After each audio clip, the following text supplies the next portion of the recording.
శ్రీశైలేశయా పాత్రం ధీభక్త్యాదిగుణార్ణం యతీంద్రప్రణం వందే రమజామాతరం మునిం లక్ష్మీనాథసమారంభాం నాథయామునమధ్యమామస్మదాచార్యపర్యంతాం వందే గురుపరంపరాం యో నిత్యమచ్యుతపదాంబుజయుగ్మరుక్మః వ్యామోహతదరాణితరాయ మేనే అస్మద్గురోః భగవతోऽस्य दैकसिन्धोः रामानुजस्य चरणौ चरणं प्रपद्ये मातापिता युवतत्तनया विभूतिः सर्वं यदेव नियमेन मदन्वयानामाद्यस्नक्लपतेरुगलाभिरामम् श्रीमत्तदङ्गिरिकुलं प्रणमामि मूर्ध्ना भूतं सरस्य महदाह्वयपट्टनाथ श्रीभक्तिसारकुलशेखरयोगिवाहान् भक्ताङ्गिरेणुपरकालयतीन्द्रमिश्रान् श्रीमत्पराङ्कुतमुनिं प्रणतोऽस्मि नित्यम् तत्त्वेन यश्चिदति सर्वस्वभावः भोगापवर्गतदुपाय गतिरुदारः सन्दर्शयन् रममीतपुराणरत्नं तस्मै नमो मुनिवराय पराशराय हंसै षड्भिस्तमाकीर्णं नङ्गैर्वेदमिवापरं पुराणं वैष्णवं चक्रे यस्तं वन्दे पराशरं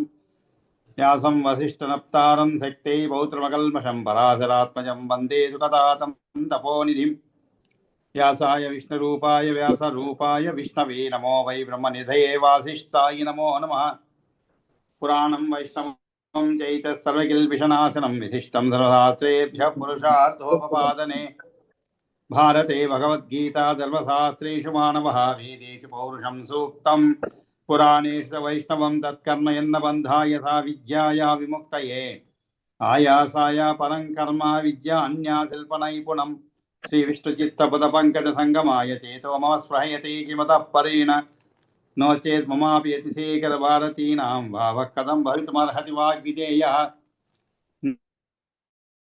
नारायणं नमस्कृत्य नरं चैव नरोत्तमं देवीं सरस्वतीं चैव ततो जयमुदीरयेत् शान्ताकारं भुजगसेनं पद्मनाभं सुरेशं विश्वाकारं गगनसदृशं मेघवर्णं तुवाङ्गं लक्ष्मीकान्तं कमलनयनं योगिहृद्यानगम्यं वन्दे विष्णुं भवभयहरं सर्वलोकैकनाथं सशङ्खचक्रं सकिरीटकुण्डलं सपीतवस्त्रं सरसीरुहेक्षणं सहारवक्षस्थलशोभिगौतमं नमामि विष्णुं शिरसा चतुर्भुजम्।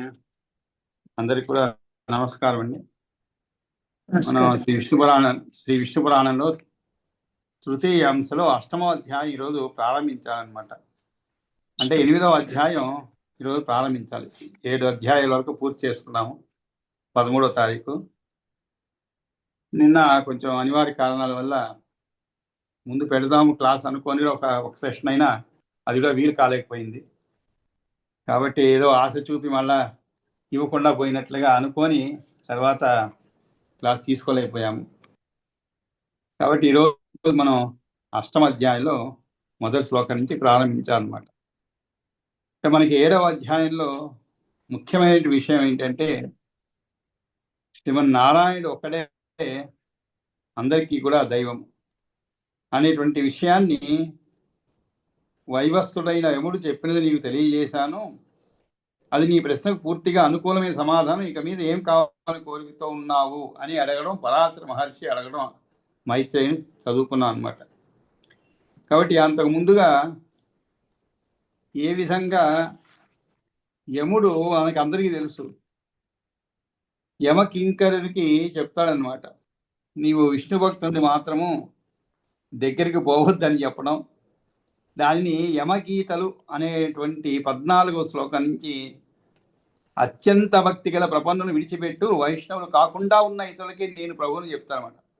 అప్పుడు ఆ కింకరు అడుగుతాడు, మరి విష్ణు భక్తులు వైష్ణవుడు అంటే ఎవరు ఏమిటి అనేటువంటి విషయాన్ని అడిగినప్పుడు దానికి చక్కగా సమాధానం చెప్పడం అనమాట.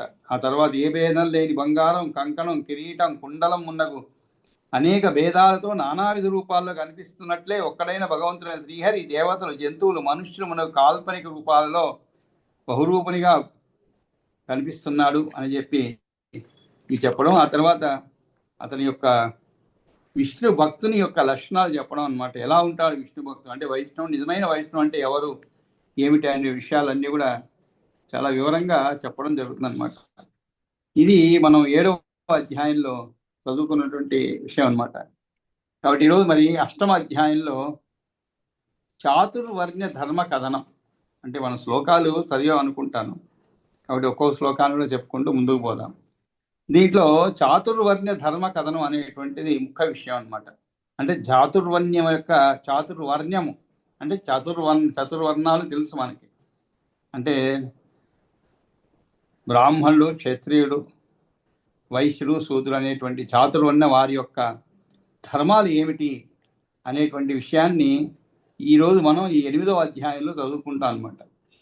అది కూడా మైత్రేయుడు అడిగినటువంటి ప్రశ్నకు పరాశరుడు చెప్పడం అనమాట సమాధానం.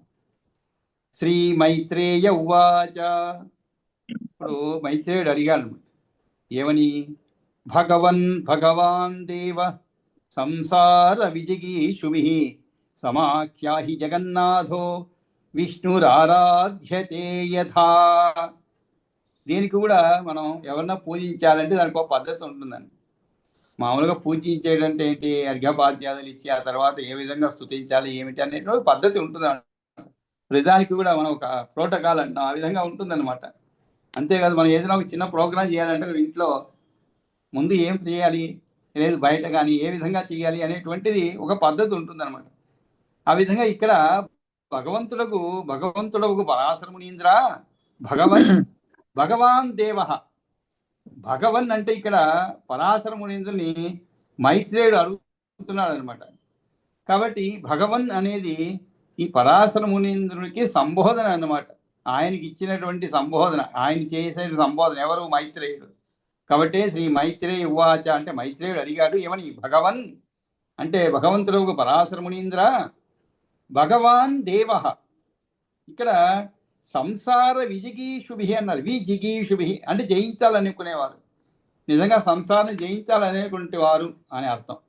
విజిగీషుభి అంటే ఇక్కడ సంసారాన్ని జయించడం అంటే చాలా కష్టమైందండి. ఎవరినైనా సంసారం జయించవచ్చు, కానీ సంసారాన్ని జయించడం చాలా కష్టమైన పని. అందరికీ తెలుసు, మనందరికీ తెలుసు, ఇక్కడ ఉన్న వాళ్ళందరికీ తెలుసు. అటు మగవాళ్ళకి తెలుసు, ఇటు స్త్రీలకి తెలుసు అనమాట అది ఎంత కష్టమైనది అని చెప్పి. అందుకే ఒక ప్రవచకుడు చెప్తానమాట, ఈ మధ్య నవ్వుతూ చెప్తుంటారు. ఏమిటంటే, అంటే పేరు చెప్పను కానీ విషయం చెప్తాను. ఈ సంసారం కూడా ఒక పెద్ద సమరమేనంటండి, యుద్ధం చేసినట్లే అని మన అందరికీ తెలిసే ఉంటుంది అది. కాకపోతే యుద్ధంలో ఏంటంటే మన శత్రువులతో పోరాడి సాయంత్రానికి ఎవరెవరు ఎక్కడ ఏ గుడారాలకు వాళ్ళు వెళ్ళిపోతారంట. అంటే శత్రు గుడారాలకు వాళ్ళు వెళ్ళిపోతారు మళ్ళీ ఉదయం వరకు. ఈ రోజుల్లో అయితే రాత్రులు కూడా ఎప్పుడంటే అప్పుడు యుద్ధాలు జరుగుతూనే ఉన్నాయి. ఈ రోజుల్లో రాత్రి పగలు అనేది లేకుండా యుద్ధం జరిగాయి. కానీ ఆ రోజుల్లో ఒక పద్ధతి ఉండేదన్నమాట యుద్ధం జరగడానికి. సాయంత్రం అయిన తర్వాత యుద్ధం జరగదు, ఎందుకంటే చీకటి ఆ రోజుల్లో. ఈ రోజుల్లో లాగా లైట్ లేవు కదా, వెన్నెల్లోనే చేయాలి యుద్ధాలు. సారీ, పగటి పూటే చేయాలి. అందుకని ఏం చేస్తారు, సూర్యాస్తం అయిపోగానే ఇంకా ధర్మ విరుద్ధం అనమాట యుద్ధం చేయడం. కాబట్టి ఎవరి క్యాంప్ అంటారు, ఆ ఎవరి క్యాంపులకు వాళ్ళు వెళ్ళిపోతారు. మళ్ళీ ఏదైనా గాయాలు తగిలి ఉంటే వాటికి అన్నిటికీ మందు మాకు వేసుకొని మళ్ళీ పొద్దున్న సూర్యోదయంతోనే రెడీ అయిపోతారు. మళ్ళీ యుద్ధం జరుగుతుంది. ముఖాముఖి యుద్ధాలు ఆ రోజుల్లో. కొంచెం దూరం వరకు బాణాలు వేసేవారు, కానీ ఎక్కువగా ముఖాముఖి అంటే ఏమిటి, ఎదురుగా జరుగుతుంది. ఈ రోజుల్లో మనుషులు కనబడరండి. మొన్నటి మనకు చూసే ఉంటారు అమెరికా ఇరాన్ ఎలా యుద్ధం చేసింది. అమెరికా అదేవిధంగా రష్యా యుక్రెయిన్ ఇంకా జరుగుతూనే ఉంది. ఎక్కడి నుంచో బాంబులు వేస్తారు, మనకి తెలియదు, ఎక్కడ పడుతుందో తెలియదు. వాళ్ళు ఏదో టార్గెట్ చేస్తే వేస్తారు, బలాని చోట పడాలని. పడితే పడుతుంది, మన అదృష్టం బాగుంటుంది, లేదంటే వేరే చోట పడుతుంది. ఇట్లా మనుషులు కనబడరు అనమాట. కాబట్టి యుద్ధాలు ఎవరి క్యాంపులు వాళ్ళు వెళ్ళిపోతారు. కానీ సంసార యుద్ధం అలా కాదండి. పొద్దున్నంతా కొట్లాడుకున్నా కూడా మళ్ళా ఒకే గూట్లోనే ఉండాలి. సాయంత్రం అయినా కూడా ఒకే గూట్లో ఉండాలి. ఎవరి క్యాంప్ వాళ్ళకు ఉండదు. అది ఇప్పుడు విడిపోతున్నాం, అది వేరే విషయం. కొంతకాలం పోరాడి తర్వాత విడిపోతున్నారు అనుకోండి, ఎవరి క్యాంపులకు వాళ్ళు వెళ్ళిపోతున్నారు ఇల్లు వదులుకొని, అది వేరే విషయం. కానీ రోజువారీ జరిగేటువంటి ఇలా ఉంటుంది అన్నమాట. కాబట్టి దానికంటే కూడా ఇది క్లిష్టమైనటువంటిది. అందుకని చెప్తున్నాడు, సంసారాన్ని జయించాలనుకునేవారు సంసార విజిగీషుభి, సంసారాన్ని జయించాలి, అంతేగాని ఓడిపోకూడదు. చాలామంది ఉంటారు, అంతా అయిపోయిన తర్వాత పిల్లలు కలిగి ఈ విరక్తి ఉంది, సన్యాసం తీసుకొని పోతుంటారు. సన్యాసం ఎక్కడికో వెళ్ళిపోతారు మొత్తానికి ఇల్లు వదిలి. అది కాదు, అది సంసారాన్ని జయించాలి, అదే గొప్పదనం. అంతేకాదు అలా అర్ధాంతరంగా వదిలిపోతే మనం నమ్ముకున్న వాళ్ళు ఏమవ్వాలి మరి, నట్టేట నుంచి పోలేరు కదండి. కాబట్టి వాళ్ళకి ఏదైనా ఒక పక్కగా ఏర్పరిచిపోతే పర్వాలేదు, అంత స్తోమత ఉండాడు ఎవరు పోరు. భయపడిపోతున్నాడంటే సంసారాన్ని మోసేటువంటి భారాన్ని మోసేటువంటి శక్తి లేకుండా వెళ్ళిపోతాడనమాట. భుజములు అంత గట్టిగా ఉండవు, అందుకని భయపడి వెళ్ళిపోతుంటారు. కానీ సంసారం జయించాలనుకునేవారు. సంసార విజిగీషుభి జగన్నాథ శ్రీ మహావిష్ణువు దేవుని ఎలా ఆరాధిస్తారు? సమాఖ్యాహి జగన్నాథో. సమాఖ్యాహి అంటే ఏమిటి తెలపమని అడుగుతున్నాడు అనమాట. ఏమి తెలపాలి? జగన్నాథో విష్ణు ఆరాధ్యతే యథా. యథ అంటే ఏ విధంగా, యథా అంటే ఏ విధముగా విష్ణువు ఆరాధ్యతే. విష్ణువు గోవిందుని ఆరాధించడం వల్ల అంతేకాదు, శ్రీ మహావిష్ణుదేవుని ఎలా ఆరాధిస్తారు? అంతేకాదు, ఆరాధితాచ గోవిందాధార ధనపరై నరై యత్ ప్రాప్యతే బలం శ్రోతం తవ ఇచ్చామి మహామునే. అంతేకాదు, అలా గోవిందుని ఆరాధించడం వల్ల ఆరాధితాశ్చ గోవిందాధార ఆరాధన పరై. గోవిందాధార ఆరాధన పరై అంటే గోవిందుని పైన ఆరాధించడం వల్ల, గోవిందుని ఆరాధించడం వల్ల ఎవరు? ఆరాధన పరై నరై.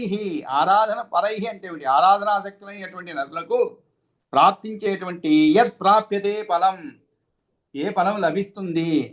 శ్రోతం తవ ఇచ్చామి మహాముని, దానిని నాకు వినాలని. శ్రోతం అంటే వినాలని, అది కూడా ఎలాగా? నీ ద్వారా. తవేచ్చామి మహాముని, శ్రోతం తవ ఇచ్చామి అంటే నీ ద్వారా కోరిక ఉంది. ఎవరి ద్వారా కాదు, అంటే నాకు కోరిక ఉంది, అది కూడా ఎవరు తీర్చాలి? నువ్వే నాకు తెలపాలన్నమాట. కాబట్టి భగవాన్ దేవ సంసార విజిగీషుభి సమాఖ్యాహి జగన్నాథో విష్ణుర్ ఆరాధ్యతే యథ ఆరాధితాచ్య గోవిందాధారాధన నరై యత్ ప్రాప్యతే ఫలం శ్రోతం తవ ఇచ్చామి మహామునే అని అడగంగానే, అప్పుడు నీవు నన్ను అడిగిన దానినే యత్ పృచ్చతి భగవాన్ ఏతత్ సగరేణ మహాత్మనా. ఇప్పుడు పరాశరుడు చెప్తున్నాడు. ఏమని చెప్తున్నాడు ఆయన? నీవు ఏదైతే యత్ పృచ్చతి భవాన్ ఏతత్ సగరేణ మహాత్మనా. ఏతత్ అంటే ఏదైతే నీవు అడిగావో అంటే ఏమిటి? ఏ విధంగా ఆరాధిస్తారు? ఈ సంసార సాగరాన్ని దాటాలనుకునేటువంటి వారు ఎలా ఆరాధిస్తారు విష్ణుమూర్తిని అనేటువంటి విషయాన్ని నన్ను యత్ పృచ్చతి భవాన్ ఏతత్ సగరేణ మహాత్మన. సగరుడు ఒకప్పుడు ఎవరిని అడిగిన దాన్ని మహాత్మ సగరుడు ఒకప్పుడు ప్రశ్నించగా ఔర్వహ ప్రాహ. ప్రాహ అంటే పలికాడు, చెప్పాడు.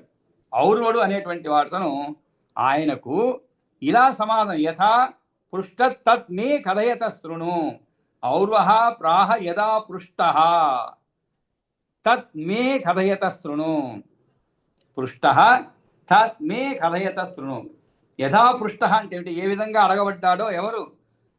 సగరుడు ఒకప్పుడు ప్రశ్నించగా ఔరుడు ఆయనకు ఇలా సమాధానం చెప్పాడు. అది నీకు చెబుతున్నాను విను అని చెప్పి ఈయన చెప్తున్నాడు. ఏమని? సగర ప్రణిపత్యేదమౌర్వం ప్రప్రచ్ఛ భార్గవం విష్ణోరారాధన ఉపాయ సంబంధం ముని సప్తమా. సగర ప్రణిపత్య ఇదం ఔర్వం. సగర అంటే సగరుడు భృగువంశీయుడైన ఔరునకు, మునిశ్రేష్ఠ ఔరునకు వినయంతో వంగి నమస్కరించి సగర ప్రణిపత్య ఇదం ఔర్వం పప్రచ్చ భార్గవం. భార్గవం అంటే భృగువంశీయుడైనటువంటి ఔరునకు వినయంతో వంగి నమస్కరించి విష్ణువును ఆరాధించే ఉపాయానికి సంబంధించిన ప్రశ్న అడిగాడు. విష్ణో ఆరాధన ఉపాయ సంబంధం, అది విష్ణోరారాధనోపాయ సంబంధం అవుతుంది. విష్ణో ఆరాధన ఉపాయ సంబంధం ముని సప్తమ అంటే ఉపాయానికి సంబంధించి ఏ ఉపాయము? విష్ణువును ఆరాధించే ఉపాయానికి సంబంధించిన ప్రశ్న అడిగాడు ముని సప్తమ. అంతేకాక ఫలం చ ఆరాధితే విష్ణు యత్ పుంసామభిజాయతే. అంతేకాక విష్ణువును ఆరాధించే పురుషులకు ఫలం చ ఆరాధితే విష్ణు యత్ పుంసామభిజాయతే. పుంసాం అంటే పురుషులకు, అంటే జీవులకు అని అర్థం. ఇక పురుషులు అంటే మగవాళ్ళని కాదు. పుంసాం అంటే పురుషులు అంటే ఏదో మగవాళ్ళకని కాదు, జీవులకు అని అర్థం. కలిగేటువంటి ఫలం గురించి కూడా అడిగాడు. సచాహ పృష్టో యత్తేన తన్మైత్రేయకిలం శృణు. సచాహ పృష్టో సచ ఆహ. అప్పుడు ఔరుడు ఆయనకు ఓపికగా బదులిచ్చాడు అనమాట. సచాహ పృష్టో యత్తేన అంటే ఆ సగరుడు అడిగిన దానికి ఔరుడు ఓపిగ్గా వదిలిచ్చాడు. మైత్రేయ తత్ మైత్రేయ అఖిలం శృణు. కాబట్టి ఇక్కడ సగరుడు అడిగాడు అన్నమాట. ఎవరిని అడిగాడు? ఔరుడిని అడిగాడు. ఈ విషయం అంతా ఎవరు చెప్తున్నాడు? పరాశరుడు. ఎవరికి? మైత్రేయుడికి. ఇంతకీ ఏమని? భగవాన్ దేవ సంసార విజిగీషుభి సమాఖ్యాహి జగన్నాథో విష్ణుడు ఆరాధ్యతే యత ఆరాధితాచ గోవిందాధారాధన బలైర్నరైః యత్ప్రాప్యతే బలం శ్రోతు రవేచ్చామి మహాముని అన్నదానికి పరాశరుడు చెప్తున్నాడు, నువ్వు అడిగిన ప్రశ్నే ఇంతకుముందు సగరుడు ఔరుడు అనే అతను అడిగితే ఆయన సమాధానం చెప్పాడు. ఆ సమాధానం అది కూడా ఎలాగా? భృగువంశీయుడు ఔరునకు వినయంతో వంగిన నమస్కరించి విష్ణువుని ఆరాధించే ఉపాయానికి సంబంధించిన ప్రశ్న అడిగాడు. అంతేగాక విష్ణువును ఆరాధించే పురుషులకు కలిగే ఫలం గురించి కూడా అడిగాడు. ఫలంచ ఆరాధితే విష్ణౌ యత్ పుంసామభిజాయతే సచాహ పృష్టో యత్తేన తన్మైత్రేయ అఖిలం శృణు. కాబట్టి ఆయన ఏం చెప్పాడో తత్ మైత్రేయ అఖిలం శృణు, దాని మొత్తం కూడా నీకు చెప్తాను మైత్రేయ విను అని చెప్పి పరాశరుడు చెప్తున్నాడు. అంటే ఎవరి మధ్యలో జరిగిన సంభాషణని ప్రస్తుతము పరాశరుడు మైత్రేయుడికి చెప్తున్నామట. ఎవరి మధ్య జరిగింది అది? సగరుడు కొను తరువాత ఔరునికి జరిగేటువంటిది. అంటే ఔరుణ్ణి సగరుడు అడిగినప్పుడు ప్రశ్నించగా ఔరుడు ఆయన సమాధానం చెప్పాడు. ఇప్పుడు ఆ సమాధానం నీకు చెప్తాను విను అని చెప్పి చెప్తున్నాడు. భౌమాన్ మనోరథాన్ స్వర్గాన్ స్వర్గే రమ్యం చ యత్పదం ప్రాప్నోతి ఆరాధితే విష్ణో నిర్వాణమపి చ ఉత్తమం. విష్ణువుని ఆరాధించిన వానికి భౌమాన్ మనోరథాన్, ఈ భూమిపై భౌమాన్ అంటే భూమిపై పొందేటువంటి సుఖాలు, మనోరథాన్ స్వర్గాన్ స్వర్గే రమ్యం చ యత్పదం, స్వర్గలోకంలో లభించేటువంటి భోగాలు. ప్రాప్నోతి ఆరాధితే విష్ణు, స్వర్గలోక వాసులకు రమ్యోగ బ్రహ్మదం నిర్వాణమపి చ ఉత్తమం, అంతేకాదు ఉత్తమమైనటువంటి మోక్షం కూడా లభిస్తాయి నిర్వాణం అంటే. కాబట్టి విష్ణుమూర్తిని ఆరాధించిన వారికి ఏమేమి పొందుతారు వాళ్ళు? భౌమాన్ మనోరథాన్ స్వర్గాన్ స్వర్గే రమ్యం చ యత్పదం ప్రాప్నోతి ఆరాధితే విష్ణు నిర్వాణమపి చ ఉత్తమం యదిచ్ఛతి యావచ్చ ఫలమారాధితే అచ్యుతే తత్తదాప్నోతి రాజేంద్ర భూరి స్వల్పమవథాపివా. అంతేకాదు అంటే ఔరుడు వినిపిస్తున్నాడు అన్నమాట. ఏమని? విష్ణువును అర్చించిన నరులు భూలోకంలో అనుభవింపదగిన కోరికలను స్వర్గాది లోకాలను కోరరు. స్వర్గులు ఆ లోకంలో ఉండేవారు అంతకంటే శ్రేష్టమైన గొప్పదైన బ్రహ్మాది లోకాలను కోరుకుంటారు. అటువంటి బ్రహ్మలోక నివాసమునే కాకుండా ఉత్తమైన ఏనాటికి నశించని తరగని అనేటి ఇవన్నీ చెప్తున్నాడు. ఒక్క మాటలో దేన్ని కోరుకుంటారో యత్ యత్ ఇచ్చతి యావత్స యత్ యత్ ఇచ్చతి, యత్ యచ్చత్ ఇచ్చతి అంటే ఏమిటి? ఏదేది కోరుకుంటారో అది అని అర్థం అన్నమాట. కాబట్టి ఆయన్ని విష్ణుమూర్తిని ఆరాధించిన వారికి భూమిపై పొందే సుఖాలు, స్వర్గలోకంలో లభించే భోగాలు, స్వర్గలోకవాసులు కోరు రమ్యమగు బ్రహ్మవదము ఉత్తమైన మోక్షం కూడా లభిస్తాయనమాట. అంతేకాదు చివరికి చెప్తున్నాడు, యదేద ఇచ్చతి యావచ్చ ఫలమారాధితే అచ్యుతే తదాప్నోతి రాజేంద్ర భూరి స్వల్పమథాపివా. భూరి అంటే దండిగా అని అర్థం అండి. దండిగానైనా కొద్దిగానైనా సరే ఏదేది ఎంతెంత మోతాదుల్లో కోరుకుంటాడో తన ఇచ్ఛకు అనుగుణంగా సమస్తాన్ని కూడా తత్తదాప్నోతి రాజేంద్ర. విష్ణువుని ఆరాధించిన వాడు దాన్ని పొందుతాడు. కాబట్టి అచ్యుతుని ఆరాధించే వానికి ఏది కావాలనుకుంటారో ఆయా ఫలాలు గొప్పవైనా తక్కువైనా లభించి తీరుతాయి అన్నమాట. అది ఈయన చెప్పడం. సగర ప్రణిపచ్చేదమౌర్వం ప్రప్రచ్చ భార్గవం విష్ణోరారాధనోపాయ సంబంధం ముని సప్తమా ఫలం చారాధితే విష్ణో యత్ పుంసామభిజాయతే సచాహ పృష్టో యత్తేన తన్మైత్రేయాఖిలం తృణు భౌమాన్ మనోరథాన్ స్వర్గాన్ స్వర్గే రమ్యం చ యత్పదం ప్రాప్నోతి ఆరాధితే విష్ణు నిర్వాణమపి చ ఉత్తమం యద్యదిచ్ఛతి యావచ్చ ఫలమారాధితే అచ్యుతే తత్తదాప్నోతి రాజేంద్ర భూరి స్వల్పమవసాపి వా. భూరి అంటే దండిగానైనా అని అర్థం, అంటే కొద్దిగా అయినా సరే, స్వల్పం అంటే. కాబట్టి ఎక్కువైనా సరే తన ఇచ్ఛకు అనుగుణంగా సమస్తాన్ని అందుకుంటాడయ్యా విష్ణువు ఆరాధించిన వాడు. అంతేగాని దానికి ఏమి లిమిట్ లేదన్నమాట. ఒకడు ఏదో తక్కువ కోరుకోవచ్చు. కొంతమంది ఉంటారు దేవుడు ప్రత్యక్షమైన కూడా వాళ్ళకి ఏం అవసరం లేదు, రాజ్యాలు అవసరం లేదు. ప్రహ్లాదం చూశారు, ఏమి కోరుకున్నారో మనం చదువుకున్నాం ప్రహ్లాద చరిత్రలో. ఆయన ఏం కోరుకోలేదు, అందరికంటే కూడా మించినటువంటి ఒక స్థానాన్ని కోరుకున్నాడు అనమాట. అందరూ కూడా అసూయపడేటువంటి స్థానాన్ని కోరుకున్నాడు. అంతేగాని ఆయనకి ఆస్తులు పాస్తులు అవసరం లేదు, తనకెందుకు అవన్నీ కూడా అవసరం లేదు. అంతేకాదు ఇంకొకరు ఏదైనా కోరుకున్నారు అనుకోండి, రాజ్యాలు కోరుకున్నారు అనుకోండి, ఇస్తాడు ఆయన. కాబట్టి అది పెద్దదైనా సరే, అంతేగాని ఆయనకే లిమిట్ ఏం లేదు. నువ్వు ఇంతే కోరుకోవాలి అంతే కోరుకోవాలని ఏమి లేదు. నీ ఆశ బట్టి నువ్వు కోరుకుంటావు అనమాట. లేదు నీకు ఆశే లేదు జీవితంలో, ఒకటే కోరిక, ఏమిటది? విష్ణు సాన్నిధ్యం అనమాట. అది కోరుకున్నావు అనుకో, అది కూడా ఇస్తాడు.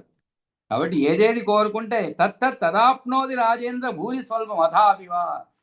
తక్కువ కానీ ఎక్కువ కానీ ఆయనకేమి ఇచ్చేదానికి ఏమీ పర్వాలేదు అనమాట. అంటే మనం ఎవరి దగ్గర పోయినప్పుడు స్టేటస్ తెలుసుకొని పోతాం కదండి. బలాని వాడి దగ్గర పోయి మనం ₹1,00,000 అడగలేం కదా. వాడి ఫైనాన్షియల్ కెపాసిటీ చూస్తాం మనం, దాన్ని బట్టి మనం అప్పు అడుగుతాం. లేదనుకోండి, ₹1,00,000 అడిగితే ఒకేసారి ఎక్కడి నుంచి వస్తుంది, రాదు, ఇవ్వరు. ఒకరి దగ్గర పోయి 10,000 అడుగుతా, ఇంకోటి దగ్గర 20,000, ఇంకోటి దగ్గర 20,000, అట్లా మొత్తం కలుపుకుంటే ₹1,00,000 చేకూరుస్తుంది అనమాట, మనకి చేకూరుతుంది అనమాట. అంటే కెపాసిటీ బట్టి. కానీ విష్ణుమూర్తిని అటువంటిది ఏమి లేదు. ఏదేది కోరుకున్నా కూడా అదన్నీ కూడా ఎంతైనా, పెద్దదైనా తక్కువైనా చిన్నదైనా ఏదైనా సరే ఇస్తానమాట. ఎత్తు పృచ్ఛసి భూపాల కథమారాధ్యతే తదహం సకలం తుభ్యం కథయామి నిబోధమే. సరే, నీ ఒక ప్రశ్న అడిగావు నన్ను. వర్ణాశ్రమాచారవత పురుషేణ పరపుమాన్ విష్ణురారాధ్యతే పంథ న అన్యతోషణ కారణం ఎత్తు పృచ్ఛసి భూపాల.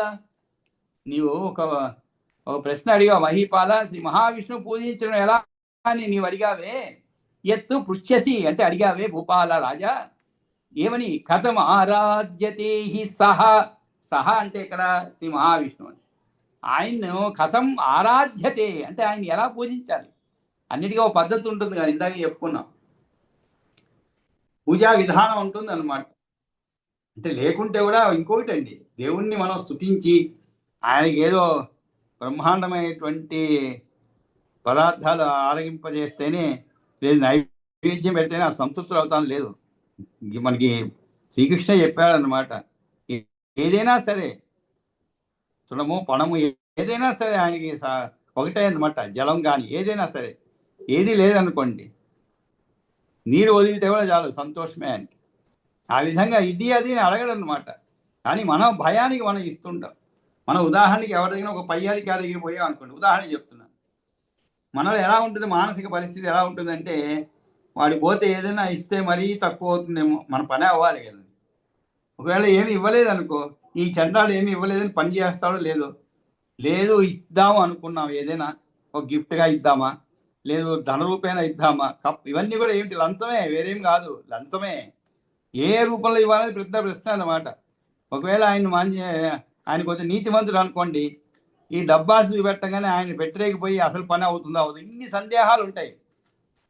ఎప్పుడు కూడా లంచం తీసుకునేవాడు సరే అండి, ఇచ్చేవాడు పెద్ద కళ ఉంటుందండి, దానికి ఒక కళ ఉంటుంది. అంటే వద్దనుకున్న వాళ్ళని కూడా తీసుకునేలాగా చేయడం ఒక కళ అన్నమాట. అప్పుడే మన పని అవుతుంది. కొంతమంది ఉంటారు, వాళ్ళు తినరు, ఎవరిని తిననివ్వరు, పనులు అవు. కొని వాళ్ళు తినకపోతే తినని, పనులు అయితేనే అది అవదు. అన్ని పద్ధతి పద్ధతి పద్ధతి అంటూ పని అయితే అవదు, ముందుకు పోదన్నమాట. ఫలితాలు ఏం కనబడవు చివరికి. ఈ విధంగా ఇక్కడ వర్ణాచారం, ఈ మహావిష్ణువు పూజించడం ఎలా అని నీవు అడిగావే. తదహం సకలం తుభ్యం కథయామి నిబోధమే. అందంతా నేను నీకు పూర్తిగా వివరిస్తాను. సకలం తుభ్యం అంటే నీకు, తత్ అహం దాన్ని నేను నీకు వివరిస్తాను. కథయామి నిబోధమే. నిబోధమే అంటే గ్రహించు దాన్ని. నేను మొత్తం వివరంగా చెప్తాను. ఏమిటది? వర్ణాచారాలు. వర్ణాశ్రమ ఆచారవత పురుషేణ పరపుమాన్. వర్ణాచారాలు, ఆచారవత ఆశ్రమ ధర్మాలు పాటించేటువంటి పురుషుని ద్వారా విష్ణురారాధ్యతే పంథ. పరమ పురుషుని విష్ణువు ఆరాధించబడుతూ ఉంటాడు.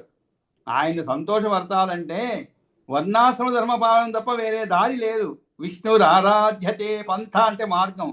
నా అన్యత్ తత్ తోష కారణం. తత్తోష అంటే సంతోష పెట్టడం. తత్తోష కారణం అంటే ఏ విధంగా సంతోష పెట్టగలుగుతాడంటే ఈ వర్ణ ఆశ్రమ ధర్మాలను పాటిస్తే చాలంట. ఆయన చాలా సంతోషపడతారు. కాబట్టి వర్ణాశ్రమాచారం పాటించేవాడు అని విశేషణలతో అధికారిని చెప్పినాడు అనమాట.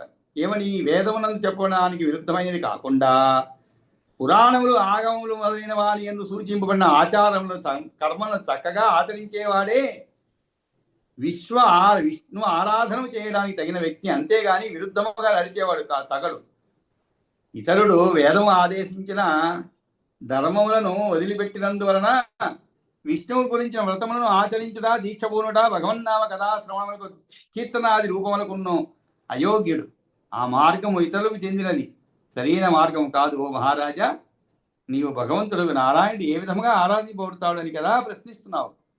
దానికి చెందిన వృత్తాంతమునంతా తెలుపుతాను విను. వర్ణాశ్రమాచారం చక్కగా అనుష్ఠించే పురుషుని చేతనే పరమ పురుషుడైన విష్ణువు ఆరాధన అందుకుంటాడు. ఇంతకు మించిన మరొక మార్గం ఆయనకు సంతోషాన్ని ఇవ్వదు. తత్తోష కారణం నా అన్యత్, వేరేది లేదు అని అర్థం ఉంటుంది. అదివే ఏంటి మరి? ఎలా చేయాలి?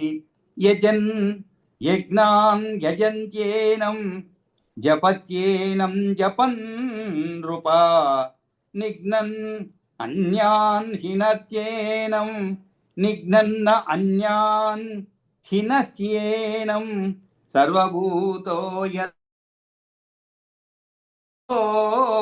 హరి. నారాయణుని ఎలా, ఆ శ్రీహరిని ఎలా మనం సంతోష పెట్టగలుగుతామంటే, శ్రీహరి సర్వాత్ముడు కాబట్టి యజ్ఞాలు చేసేవాడు ఆయనే యజిస్తున్నాడు. యజన్ యజ్ఞాన్ యజత్యేనం జపత్యేనం జపన్ నృప. జపం చేసేవాడు ఆయనే, జపిస్తున్నాడు. అన్య ప్రాణి హింసను చేసేవాడు ఆయన్నే హింసిస్తున్నాడు. నిఘ్నన్ న అన్యాన్ నిఘ్నన్నాన్యాన్ హినత్యేనం సర్వభూతయతో హరి. అన్య ప్రాణ హింస చేసేవాడు ఎవరిని? నిఘ్నన్ నిఘ్నన్ నాన్యాన్ కాదు, నిఘ్నన్ అన్యాన్. నిఘ్నన్ అన్యాన్ హినత్యేనం అంటే ఏమిటి? ఆ శ్రీహరి సర్వాత్ముడండి, అన్ని ఆత్మల్లో నివసిస్తూ ఉంటాడు. కాబట్టి ఒకే ఆత్మ అన్నిట్లో ఉన్నప్పుడు మరి ఆయన్ను మనం ఎవరినైనా చంపాము అంటే, లేదు ఎవరిని అవమానపరిచాము అంటే ఆయన్ని హింసిస్తున్నాడు అన్నమాట. ఆయననే హింసిస్తున్నాడు అర్థంలో. ఇప్పుడు ఉదాహరణకి మీకు అన్నదమ్ములు 4 ఉన్నారనుకోండి.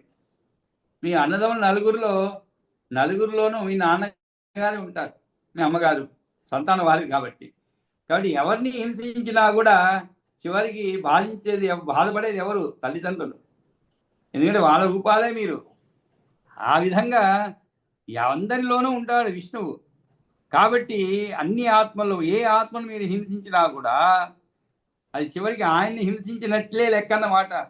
మీరు అనుకోవచ్చు, నేను రాముడిని కొడుతున్నాను, కృష్ణుని కొడుతున్నాను, లేదు వేరే వాళ్ళని కొడుతున్నాను, కానీ ఎవరిని కొట్టడం లేదు, మీరు వీళ్ళని కొట్టడం లేదు, ఆ విష్ణువునే అవమానపరుస్తున్నాడు అనేటువంటి అర్థం వస్తుందన్నమాట. కాబట్టి యజన్ యజ్ఞాన్ యజత్యేనం జపత్యేనం జపన్ నృప నిఘ్నన్ అన్యాన్ హినత్యేనం సర్వభూతయతో హరికి. కాబట్టి యజ్ఞాలను యష్టవ్యులు ఆరాధించదగిన వారు అయిన ఇంద్రాలను యజించడము, పూజించడం ద్వారా విష్ణువు యజిస్తున్నాడు. ఎవరినో ఒకరిని జపించున్నవాడైనప్పటికీ విష్ణువునే జపం చేస్తున్నాడు.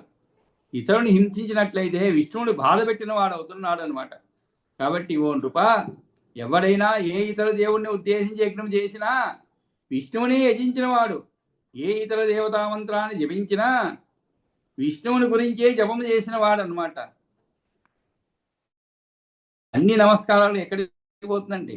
కేశవం ప్రతిగచ్చతి.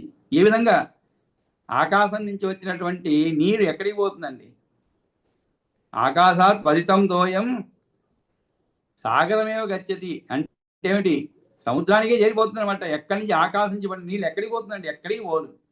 కాకపోతే అనేకమైనటువంటి దారుల్లో పోతూ ఉంటుందన్నమాట.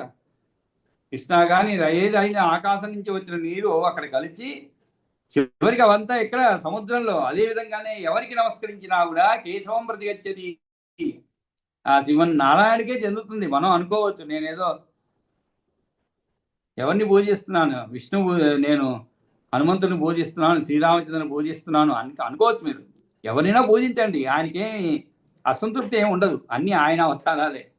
ఆయన అవసరాల బట్టి తీసుకున్నటువంటి అవతారాలే. కాబట్టి ఆయన్నేం బాధించదు. చివరికి ఏ నమస్కారం ఎవరు చేసినా ఎక్కడ చేసినా ఆయన్నే చేస్తున్నది. అదేవిధంగానే ఇక్కడ కూడా పూజించడం ద్వారా విష్ణువు యజిస్తున్నాడు. ఎవరినో ఒకరిని జపించున్న వాడైనప్పటికీ విష్ణువునే జపం చేస్తున్నాడు. ఇతరుని హింసించినట్లయితే విష్ణువును బాధ పెట్టిన వాడు అవుతున్నాడు. కాబట్టి శ్రీమన్నారాయణనే హింసిన వాడు అవుతున్నాడు అయ్యా. ఎందువల్లనంటే ఈ సర్వము తానై ఉన్నవాడు కదా శ్రీహరి. తస్మా సదాచారవత పురుషేణ జనార్దన ఆరాధ్యతే స్వర్ణోక్త ధర్మానుష్ఠానకారిణా. తస్మా సదాచారవత పురుషేణ జనార్దన.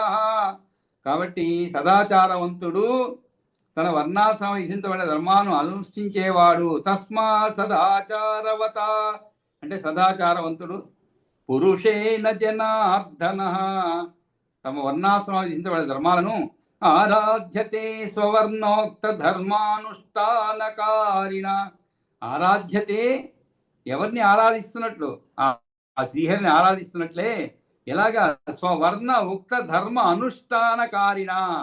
స్వవర్ణ, వర్ణ అంటే తన వర్ణ ఆశ్రమాలకు విధించబడినటువంటి ఉక్త వర్ణ, ఉక్త అంటే విధించబడిన ధర్మ అంటే ధర్మాలను అనుష్ఠానకారిణ అనుష్ఠించేవాడు, ఆచరించేవాడు అయినటువంటి పురుషుడు జనార్దనుని ఆరాధించినట్లే అవుతుంది. తస్మా సదాచారవత పురుషేణ జనార్దన ఆరాధ్యతే స్వవర్ణోక్త ధర్మానుష్ఠానకారిణ. మన తల్లిదండ్రులు పూజించాలంటే ఏం చేయాలండి? పొద్దున్నే లేవంగానే స్నానం చేసి వాళ్ళని కూర్చోబెట్టి పూజ చేయడం కాదు. వాళ్ళకి నిజమైనటువంటి పూజ ఎప్పుడు? మీరు వారు చెప్పినటువంటి విషయాలన్నీ కూడా చక్కగా గ్రహించి వారి ఆశయాలకు అనుగుణంగా నడుచుకొని చివరికి వాళ్ళని ఎటువంటి మనక్లేశానికి గురి చేయకుండా విద్యార్థి అయితే మంచి చదివి పైకి రావటమే వారికి చెల్లించేటువంటి మనం కృతజ్ఞతలు కానీ ఇచ్చేటువంటి గౌరవం. అంతేగాని ఏదో వాళ్ళని రోజు పూజ చేసేసి మళ్ళీ ఏదో సినిమాలో చూపెడతాను అనమాట. వాడు రోజు డ్రైవర్, వాడు పాపం వాళ్ళ తండ్రిని కూర్చోబెట్టి పూజిస్తాడు బాగా. మళ్ళీ బయట ఆటో తీస్తాడు పొద్దున్న. అంటే ఊరికే నవ్వు చెప్తాను.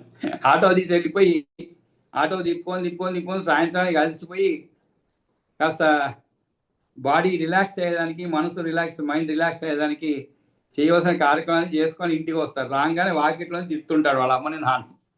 మళ్ళీ పొద్దున్న లేవగానే ఏమీ తెలియనట్టుగా మళ్ళీ నమస్కారం చేసి పూజిస్తారు. అట్లా కాదు, ఎల్లవేళలా వాళ్ళని మనసులో వాళ్ళని ఒక మంచి భావనతో వాళ్ళని పూజిస్తూ ఉండాలి. కొంతమంది ఉంటారు, ఎందుకు పూజించాలి, మేమన్నా కనమన్నామా, వాళ్ళు అన్నారు, అది వాళ్ళ బాధ్యత పెంచడం. ఇలా కొత్త విధమైన తర్కాలు వస్తున్నాయండి ఇప్పుడు. చాలామంది అలా అడ్డం తిరుగుతున్నారు. అంటే గౌరవం ఇచ్చేది ఇష్టం లేక వేరేం లేదు. వీళ్ళు ఏదో కట్టడిగా పెంచుంటారు పిల్లల్ని. అది వాళ్ళకి ఇష్టం లేకుండా చివరికి ఎలా అయ్యారంటే మేమన్నా కనమన్నామా, వాళ్ళు అన్నారు, వాళ్ళ బాధ్యత పెంచడము. ఇంకా నన్ను సరిగా చూసుకోలేదు, లేకుంటే నేను ఎక్కడో పోయేవాడిని అంటుంటారు కొంతమంది. ఎక్కడికో పోయేవాడిని అంట. ఏమంటే మా నాన్నగారు నాకు మంచి కోచింగ్ ఇవ్వలేదు, మా అమ్మ నన్ను సరిగా చూడలేదు, మా అమ్మ నాకు మేలుకొని నాకు టీ ఇప్పించలేదు, టీ ఇవ్వలేదు రాత్రి చదువుకునేటప్పుడు, కాబట్టి నేను మంచి ర్యాంక్ రాలేదు. నాకు ఇంకా లేకుంటే ఎక్కడో మంచి ర్యాంక్ వచ్చేది, నాకు ఇవ్వాల్సిన ప్రోత్సాహం ఇవ్వలేదు ఇంట్లో. ఇవన్నీ చెప్తుంటారు. అదే మీరు చక్కగా మంచి ఉన్నత స్థాయి పోయిన వాళ్ళని అడిగి చూడండి, వాళ్ళే దైవం అంటారు. వాళ్ళే దైవము. వాళ్ళకు ఉన్నటువంటి పరిమితుల్లో వాళ్ళు చాలా నాకు త్యాగం చేశారు అంటుంటారు. ఈరోజు పేపర్లో చదివాను, ఒక డ్రైవరు ట్రక్ డ్రైవర్ పిల్లలు ఇద్దరు డాక్టర్లు అండి. కొంతమంది చదివి ఉండొచ్చు. చాలా కష్టపడి పెంచారనమాట. వాళ్ళ ధ్యేయం అది ఒకటేనంట. చుట్టుపక్కల వాళ్ళందరూ తిట్టారు వాడిని, ఎందుకు లేనిపోని ఆశలు, ఎక్కడవుతారు కష్టం అని. కానీ పెద్దవాడు అయ్యాడు. వాడు ఇంకా పై చదువుతున్నాడు, చిన్నవాడు అయ్యాడు. ఇద్దరు కుమారులు కూడా. ఎందుకు చెప్తున్నా అంటే వాళ్ళ కష్టాన్ని గుర్తించాడు అనమాట. గుర్తించి దానికి అనుగుణంగా దైవ సంకల్పము అన్నీ కూడా ఉన్నాయి అన్నమాట. కాబట్టి మొత్తానికి వాళ్ళు సాధించారనమాట. ఆ విధంగా ఇక్కడ తస్మాత్ సదాచారవత పురుషేణ జనార్దన ఆరాధ్యతే స్వర్ణోక్త ధర్మానుష్ఠానకారిణ. కాబట్టి నీ వర్ణాశ్రమాలకు విధించబడిన ధర్మాన్ని అనుష్ఠించేవాడైన పురుషుడు జనార్దుని ఆరాధించినట్లే అవుతుంది. అంతేగాని నువ్వేం ప్రత్యేకంగా పూజించే అవసరం లేదు. నువ్వు చేయవలసింది ఏదైతే అది చేయాలి, అంతే. దానికి మించిది ఏముంటుందండి? మనం చేయవలసిన ధర్మాన్ని మనం ఆచరిస్తూ ఉంటే అదే మనం చెల్లించేటువంటి ఆ విష్ణుమూర్తిని ఆరాధించడం అన్నమాట. కాబట్టి అందుచేత మంచి ఆచారం నడవడికను కలిగి తన వర్ణమునికి తగినదిగా పెద్దలు సూచించిన ధర్మమును చక్కగా పాటించే పురుషుని చేత జనార్దనుడు సంతోషాన్ని పొందుతాడన్నమాట. తస్మాత్ సదాచారవత పురుషేణ జనార్దన ఆరాధ్యతే స్వర్ణోక్త ధర్మానుష్ఠానకారిణ బ్రాహ్మణ క్షత్రియో వైశ్య శూద్రశ్చ ధరణీపతే స్వధర్మ తత్పరో విష్ణు ఆరాధయతి నా అన్యదా. నా అన్యథా అంటే వేరే విధంగా కాదు అని అర్థం. నా అన్యథా అంటే చెప్పిన విషయాన్ని అధికారిని చూపిస్తూ వ్యతిరేక ముఖముగా బలపరుస్తున్నాడు. ఏమని? బ్రాహ్మణ ఇది అంటే, ఓ ధరణీపతే, బ్రాహ్మణుడు, క్షత్రియుడు, వైశ్యుడు, శూద్రుడు ఎవడైనా సరే తన ధర్మమును పాటించేవాడైనప్పుడు మాత్రమే విష్ణువు సంతోషపరచగలుగుతాడు అన్నమాట.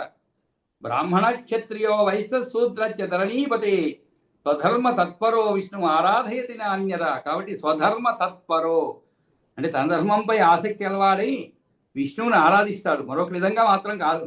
అంతే. దానికి మించి ఏం కావాలంటే, నేను ఒక విద్యార్థి అనుకోండి, మా తల్లిదండ్రులు కావాల్సింది ఏంటి? నేను బాగా చక్కగా చదువుకొని వాళ్ళకి ఆశలుగా అనుగుణంగా ముందుకు పోవడమే. వాళ్ళకి నేను ఇచ్చే కృతజ్ఞతలు అనమాట.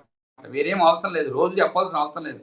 అమ్మ మీరు నన్ను కన్నందుకు నేను ఎంతో కృతజ్ఞుడు అని చెప్పి రోజు చెప్పాల్సిన పని లేదు. నువ్వు చేయవలసిన ధర్మాన్ని నువ్వు నిర్వహిస్తే చాలు అనమాట. నువ్వు ధర్మ విద్యార్థిగా నువ్వు చేయవలసింది ఏంటి అది చేస్తే చాలు. ఆ తర్వాత వాళ్ళు దానికి మించిన సంతోషం వేరే ఉంటుంది. వాళ్ళ కళ్ళ ముందే ఎదుగుతూ ఉంటే పిల్లలు మంచి మార్గాల్లో, దానికి మించింది అవసరం లేదు, వేరేమీ అవసరం లేదు. పరాపవాదం పై శూన్యం అనృతం చ నభాషతే అన్యోద్వేగకరం చాపి తోష్యతే తేన కేశవః. నారాయణుడు ఇంకా ఏ విధంగా సంతోషిస్తాడు అంటే, ఇతరులు నిందించడం, పర అపవాదం, పైశూన్యం. పైశూన్యం అంటే చాడీలు చెప్పడం. ఈ మన వాళ్ళకి అందరికీ చాలా బాగా తెలుసు. చాడీలు చెప్పడం అంటే చాలా సంతోషం దాంట్లో, ఇంకెక్కడ దొరకదండి. ఊరికే ఏదో చెప్పడం అనమాట, నోటికి వచ్చింది. దానికేమి ఇప్పుడు రాజకీయ నాయకులు ఎన్నో చెప్తుంటారు, లేనిపోని అపవాదులు వేస్తుంటారు. వాళ్ళ దగ్గర ఏముండదు, దానికి సంబంధించిన విషయం ఉండదు. ఎక్కడ వీడు కోర్టులో వేసి అప్పుడు బయటపడతాయి అన్నీ అన్నమాట. అంటే పరువు నష్టం దావా వేస్తుంటారు. పరువు నష్టం దావా అనమాట. అవి వేసినప్పుడు అన్ని తీసుకుపోయి చూపించాలి. ఏముంటుంది వీడి దగ్గర చూపించడానికి? ఏముండదు. అప్పుడు డబ్బు కట్టించుకోవాలన్నమాట, పెనాల్టీ వేస్తారు కోర్టులో. ఆ విధంగా ఇక్కడ చాడీలు చెప్పడం పైశూన్యం అంటే. అనృతం అంటే అసత్యం పలకడం. చిన్న భాషతే అనృతం చిన్న భాషతే అంటే ఏమిటి? అసత్యం పలకడం, పరులకు ఉద్వేగం కలిగించేలా మాట్లాడటం. అన్య ఉద్వేగకరంచాపి. అన్య అంటే ఇతరులకండి. అన్య ఉద్వేగకరంచాపి ఇతరులకు ఉద్వేగం కలిగించేలా మాట్లాడటం, పరులకు. ఇవి చేయని వారంటే